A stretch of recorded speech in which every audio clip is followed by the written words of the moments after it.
Na mahakama ya Uturuki yatoa waranti wa kukamatwa kwa Netanyahu. Habari kamili. Dar es Salaam. Zaidi ya watu 200 nchini Tanzania wameshtakiwa kwa kosa la uhaini siku chache baada ya maandamano ya uchaguzi ambapo upinzani unasema mamia ya watu waliuawa. Haya ni kwa mujibu wa wakili mmoja Peter Kibatala na vyanzo vya mahakama vilivyoarifu shirika la habari la AFP. Hapo jana, Kibatala aliambia AFP kwamba mamia ya watu walifikishwa mahakamani jijini Dar es Salaam. Idadi ya watu 250 waliojumuisha wake kwa waume walishtakiwa kwa kesi 3 tofauti na wote kukabiliwa na mashtaka mawili tofauti. Shtaka la kwanza ni njama ya kufanya uhaini na la pili ni uhaini wenyewe.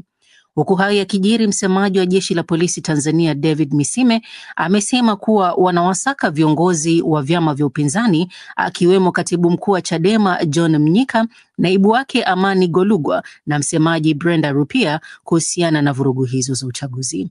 Katika taarifa, Misime amewataka watu hao kujisalimisha kwa polisi mara moja. Nairobi. Wanaharakati wawili wa Kenya Bob Njagi na Nicholas Oyo wameachiliwa huru baada ya kutoweka nchini Uganda walikokuwa wanahudhuria mkutano wa chama cha upinzani nchini humo. Haya yamesemwa leo na mashirika ya haki na kisheria. Wawili hao walitoweka mwezi Oktoba baada ya kusafiri nchini Uganda kumuunga mkono kiongozi wa upinzani Bobi Wine ambaye anagombea urais dhidi ya rais wa muda mrefu Yoweri Museveni katika uchaguzi wa mwaka ujao.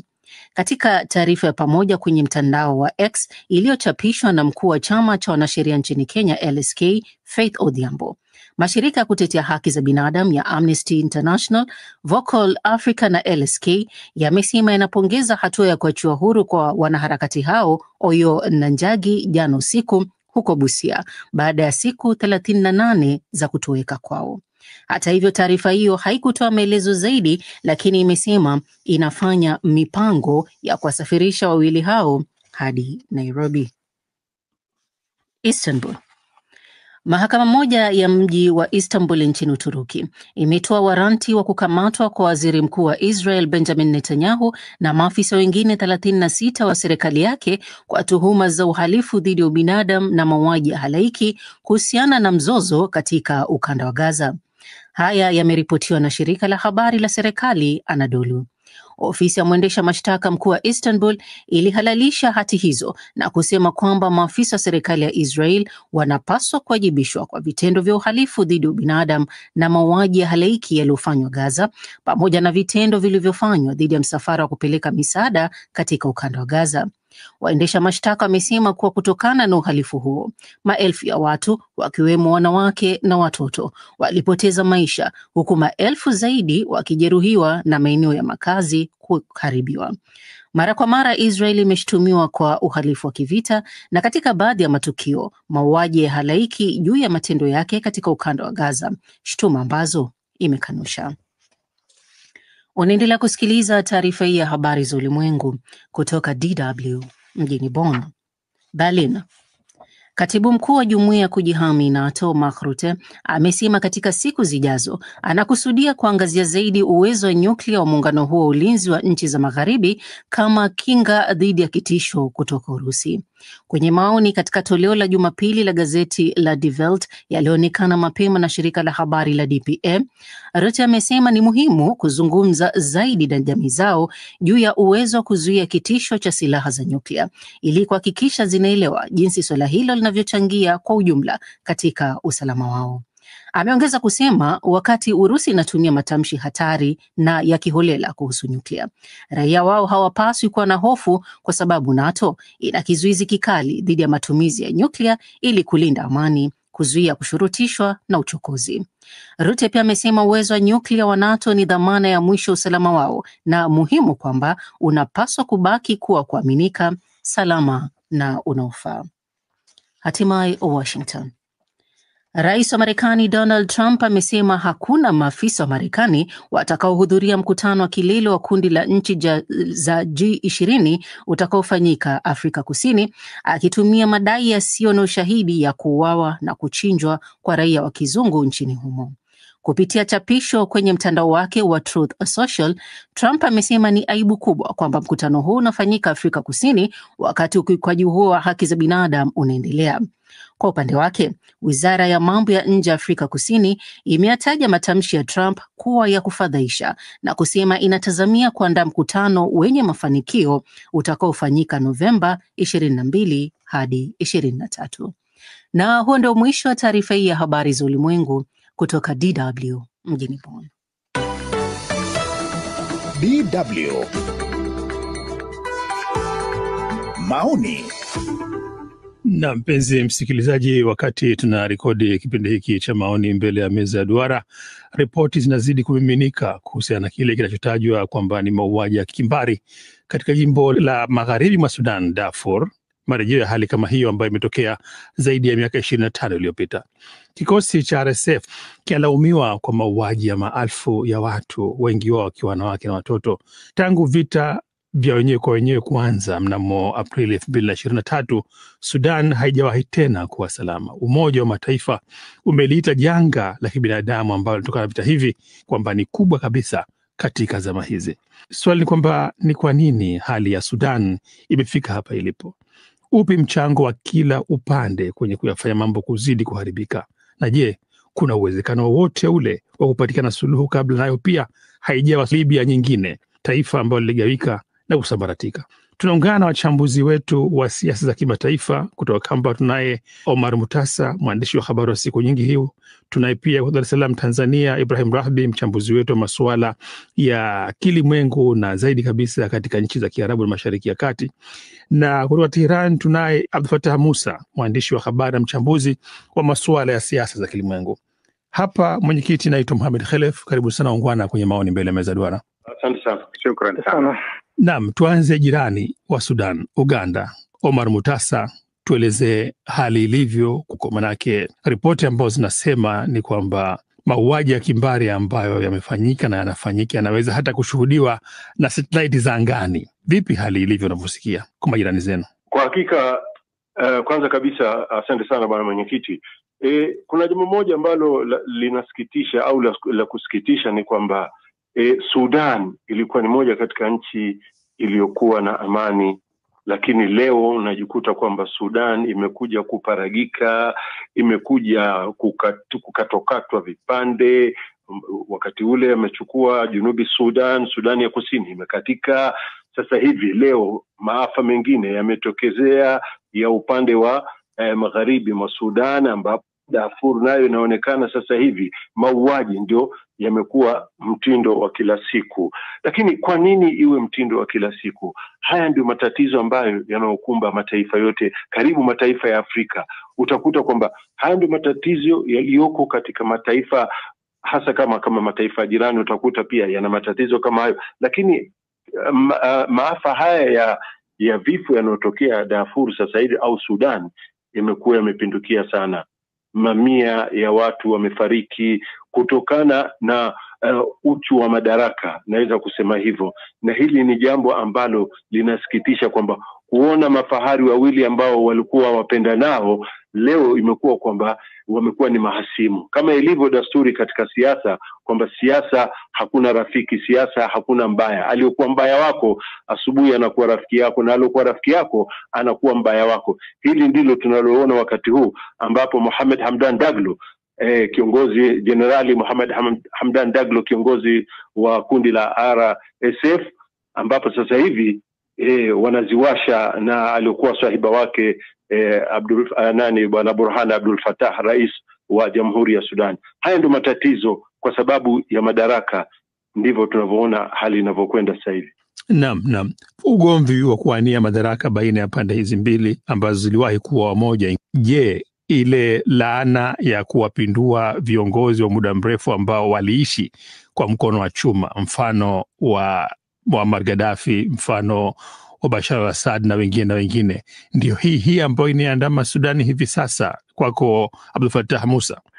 Kwa hakika mimi siwezi kuita hii kwamba ni laana ya kuwaondoa viongozi wa muda mrefu madarakani, kwa sababu matunda ya machafuko yanayoshuhudiwa katika nchi mbalimbali ikiwa ni za Kiafrika, ikiwa kama ulivyoashiria hata baadhi ya nchi za Mashariki ya Kati na Ghuba ya Uajemi ambazo zimekuwa zikitawaliwa na viongozi ima wa kijeshi au wale ambao wamekaa madarakani kama ni wafalme. Hali kama hiyo tumeshuhudia pia Somalia kwa Siad Barre, ambaye tangu na yeye alipoondolewa madarakani 1991 kama sikosei, mpaka leo Sudan Somalia haijaweza kushuhudia amani ya kudumu na hali ya utangamano. Na ni vivyo hivyo kama ulivyoashiria kuhusiana na hali ya Libya, au kama ambavyo tumeshuhudia kwa namna fulani hadi sasa kwa upande wa Syria, ingawa kuna matumaini fulani. Lakini hili ndilo tatizo la nchi ambazo hakuwepo na tawala ambazo zinaongoza kwa ridhaa ya wananchi, kwa sababu Omar al-Bashir yeye mwenyewe aliingia madarakani kwa mapinduzi ya kijeshi, na yeye ndiye sababu ya machafuko ambayo kwa namna moja au nyingine ndio yanayoshuhudiwa hivi sasa Sudan, kwa sababu alipasua Sudan ikashuhudia mabadiliko mengi ya mpasuko wa kijamii, kuanzia vita vya mwaka 2003 vilivyozuka Darfur, baada ya jamii ya huko kujiona kwamba imetengwa na kubaguliwa na serikali kuu ya Sudan. Na vile vile kwa namna moja au nyingine ndiye yeye ambaye aliasisi kwa namna fulani au alilipa nguvu kile kinachojulikana kama kundi la Janjaweed, ambalo ndilo baadaye lililokuja kuunda kundi hili la RSF. Na tunajua kwamba kundi hilo la Janjaweed lilituhumiwa kuhusika na mauaji ya kimbari huko Darfur katika vita vile vya mwaka 2003.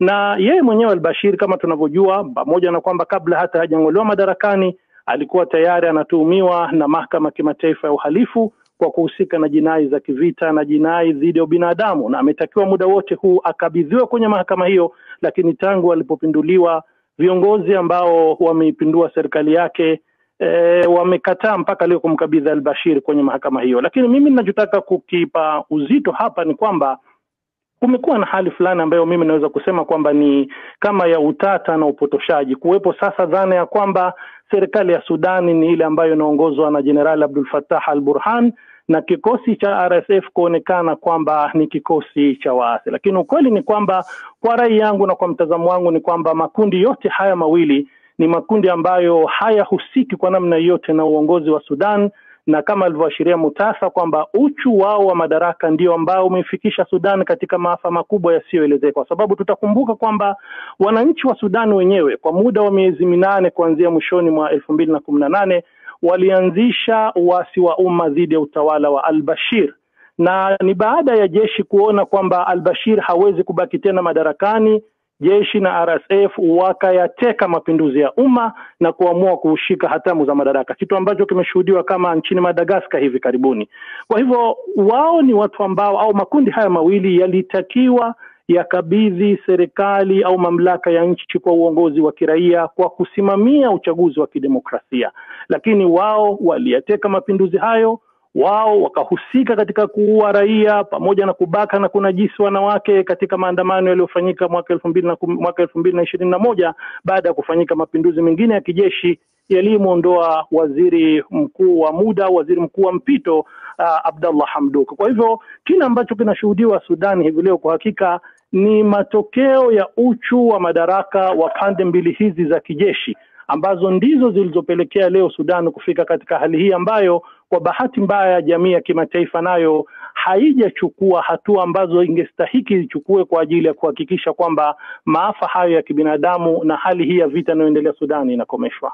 Asante sana Abdul Fattah Musa kutufafanulia huu kweli ambao kwa kusema kweli ni kweli unafunikwa na hata ripoti zetu vya habari. Tunapozungumzia kuhusu nani ni nani, tunaonesha kama kwamba Abdul Fattah al-Burhani yeye ndiye mtawala anayefaa, ndiye mtawala halisi wa serikali wa nchi ya Sudan, na tunamchukulia Daglo kwamba yeye ndio muasi. Lakini ukweli huu wa kwamba wote wawili wamechukua madaraka kwa njia ambazo hazikuwa sahihi, wakatofautiana kwenye ucho wa madaraka, huwa haupewi nafasi sana. Na hapa ndipo tunakuja swala la jamii ya kimataifa na mikono mingi ya kimataifa ambayo inaunga mkono upande ule, na zote pande ambazo unavyozita wewe, na huenda ikakubalika kwamba hazikustahiki kuwa watawala wa Sudan, upande wa Daglo na upande wa Fattah Burhan.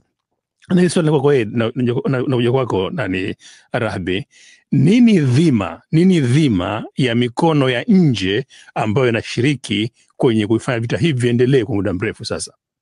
Nashukuru sana Bwana Khalef. Kwanza kabla sija kujibu swali lako, nami naungana na mwenzangu kutoka Teherani kuwa kumekuwa na hili kweli la kuaminisha kuwa Burhani ndio mtawala halali wa Sudani, lakini uhalisia kuwa Burhani na Daglo wameshiriki kwa namna zote kuhakikisha kuwa wanaihujumu Sudani.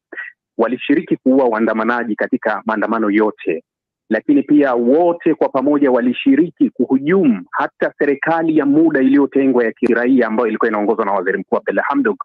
Walihakikisha wanamdhibiti kila sehemu ili kumchonganisha na raia wa Sudani, na matokeo yake raia wa Sudani wakapaniki na kuingia barabarani. Halafu wao wakamtoa Abdalla Hamdok kwa kisingizio kuwa alikuwa ameshindwa kuhudumia. Yani kitendo alichofanyiwa Abdalla Hamdok hakina tofauti na kitendo alichofanyiwa aliyekuwa rais wa kidemokrasia Misri Mohamed Morsi mwaka 2013, na jeshi lilifanya tabia ile ile, lakini walimpindua Abdalla Hamdok kwa kumchongea.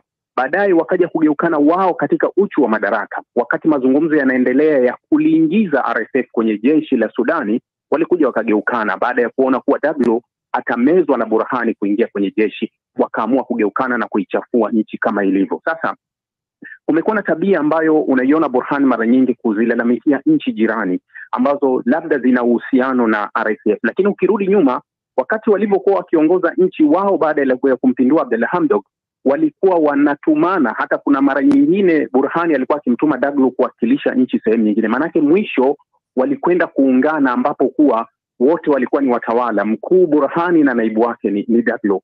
Sasa mara hii wanatulazimisha tujigawe, tuchague upande na kuamini kuwa Burhani ndio yuko halali. Sasa nikija kwenye swali lako, jumuiya za kimataifa, kumekuwa na shida moja kwenye migogoro ya Afrika ambayo unaona minyororo yake mara nyingi inatoka nje. Ukiutazama mgogoro wa Libya utaona kabisa nini kinaendelea Libya, na ukiutazama mgogoro wa Kongo hali kadhalika utaona kabisa kuwa na minyororo ambayo iko wazi kabisa inanyooka kwa kuelekea huku. Taarifa nyingi, hata taarifa ya Umoja wa Mataifa imethibitisha mara kadhaa kuwa Imarati inasaidia moja kwa moja RSF.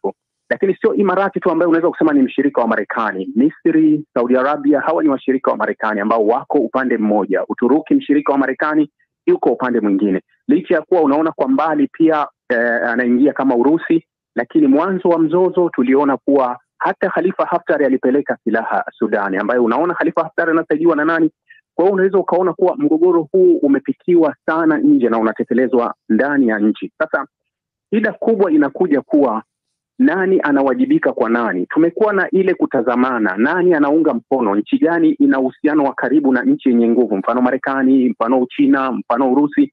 Kwa hiyo unaona kuwa hata maamuzi yanayopelekwa kwenye Baraza la Usalama, kwenye mashirikisho ya kikanda, yanakosa nguvu kwa sababu ya aina ya anayesaidia upande mmoja. Mwaka jana mkuu wa shirika la afya ulimwenguni Gabriel Ghebreyesus alitembelea Sudani. Moja ya kauli aliyoizungumza alisema kuwa mgogoro wa Sudani umeachwa kwa sababu huu ni mgogoro wa Afrika, haushughulikiwi kama migogoro mingine ilipo duniani.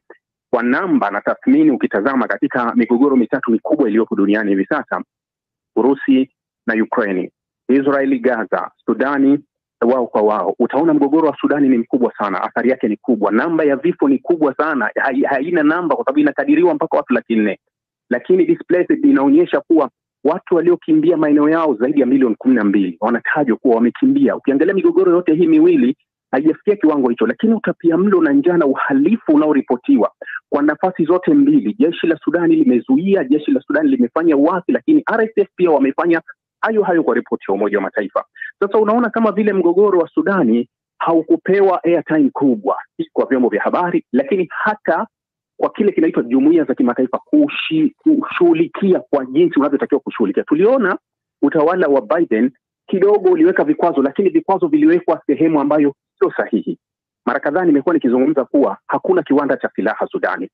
Silaha zote zinatoka nje. Na ulimwengu wa leo, hata ukitumia silaha gani watu watajua imetoka wapi, imeundwa wapi. Lakini huoni hatua za kuchukuliwa kudhibiti kwanza uingiaji wa silaha.